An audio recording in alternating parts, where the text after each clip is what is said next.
இயேசுவின் சீடர்கள் என்ற தலைப்பின் கீழ் ஒரு சில வசனங்களை நாம் தியானிப்போம். லூக்கா 6ஆம் அதிகாரம் 13 முதல் 16 வசனங்களில் இயேசுவின் சீடர்களின் பட்டியலை நாம் பார்க்கிறோம். இயேசு ராம் முழுவதும் தேவனை நோக்கி ஜெபம் பண்ணி கொண்டிருந்து பின்பு விடியற்காலையில் அவர் தம்முடைய சீஷர்களை வரவழைத்து அவர்களில் 12 பேரை தெரிந்து கொண்டு அவர்களுக்கு அப்போஸ்தலர் என்று பெயரிட்டார். இதில் நம்ம பார்க்கும்போது இயேசு அநேக சீஷர்கள் இயேசுவிடம் இருந்தார்கள். அதில் முக்கியமாக 12 பேரை ஆண்டவர் தெரிந்து கொண்டு அந்த 12 பேருக்கும் அப்போஸ்தலர் என்று பெயரிட்டார்.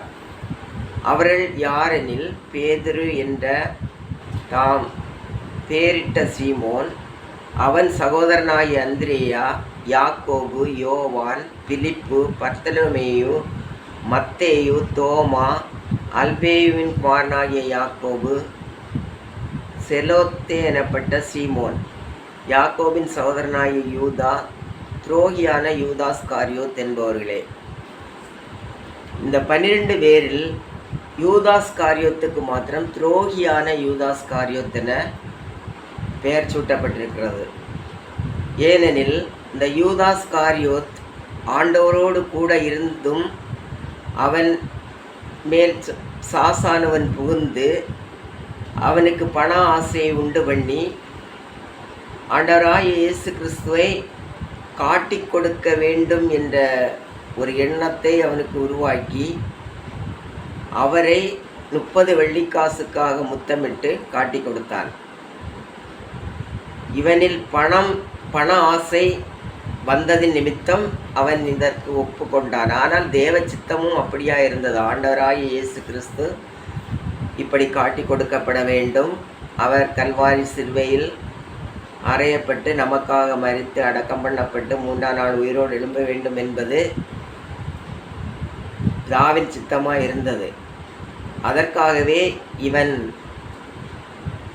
யூதாஸ்காரியோத் இயேசுவை காட்டி கொடுக்கிற ஒரு சூழ்நிலை உருவானது. ஆனாலும் அவன் துரோகியான யூதாஸ்காரியோத் என சொல்லப்படுகிறது.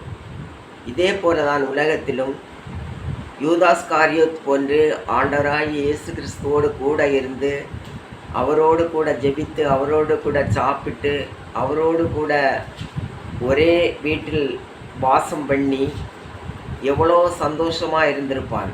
ஆனால் அவனுடைய சாசானவன் புகுந்ததிலிருந்து அவன் எண்ணங்கள், அவன் செயல்கள், அவன் கிரியைகள் எல்லாம் மாறிப்போனது. ஆனால் ஆண்டவருக்கு அது தெரியும். என்னை ஒருவன் காட்டி கொடுப்பான் என்று அவர் முதலாவதே சொல்லியிருந்தார். அப்போது நானா என சீஷர்கள் கேட்பதை நாம் காண முடியும்.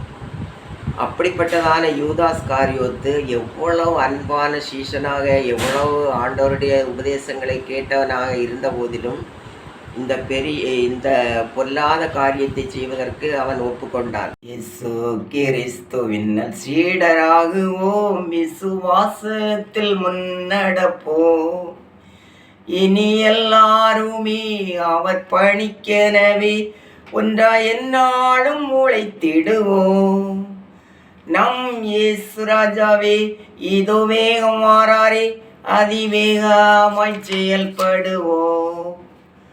நம் இயேசு ராஜாவே இதோ வேகம் மாறாரே, அதிவேகமாய் செயல்படுவோம். மனிதர் யாரிடமும் பாசம் காட்டுவோம், இயேசு மந்தைக்குள் அழைத்திடுவோம்.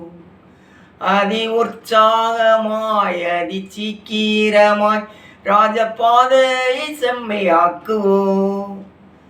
நம் இயேசு ராஜாவே இதோ வேகம் மாறாரே, அதிவேகமாய் செயல்படுவோம். சாத்தானின் சதிகளை தகர்த்திடுவோம், இனி இயேசுவுக்காய் வாழ்ந்திடுவோம். இந்த பார் முழுதும் இயேசு நாமத்தை எல்லா ஊரிலும் எடுத்துரைப்போம்.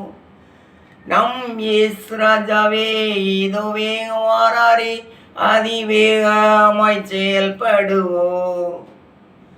ஆவி ஆத்துமா தேகம் அவர் பணிக்கு, இனி நானல்ல அவரே எல்லாம் என முடிவு செய்தோம். அதில் நிலைத்திருப்போம், அவர் நாளேனில் மகிழ்ந்திடுவோம். நம் இயேசு ராஜாவே இதோ வேகமாறாரே, அதிவேகமாய் செயல்படுவோம்.